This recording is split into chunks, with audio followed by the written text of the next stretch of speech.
وہ کون لوگ ہیں جن کی پیشانی اور پیٹھوں کو جہنم میں گرم سونے چاندی سے داغا جائے گا؟ اے، سود کھانے والے، بی، زکوٰۃ ادا نہیں کرنے والے، سی، یتیموں کا مال کھانے والے، ڈی، میراث کا مال کھانے والے۔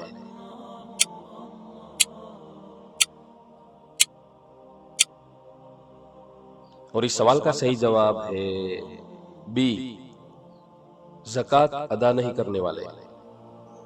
رسول اللہ صلی اللہ علیہ وسلم نے فرمایا، جو بھی سونے اور چاندی کا مالک ہو اور اس کی زکوٰۃ ادا نہیں کرتا ہو تو اس سونے اور چاندی کے تختے بنائے جائیں گے اور اس کو جہنم کی آگ میں گرم کیا جائے گا، پھر اس کی زکوٰۃ نہ دینے والے کی پیشانی اور کروٹیں یعنی پہلو اور پیٹھ کو داغا جائے گا، اور جب وہ ٹھنڈے ہو جائیں گے تو پھر سے ان کو گرم کیا جائے گا، اور یہ عذاب اس کو اس دن تک ہوتا رہے گا جس کی مقدار 50,000 سال ہے۔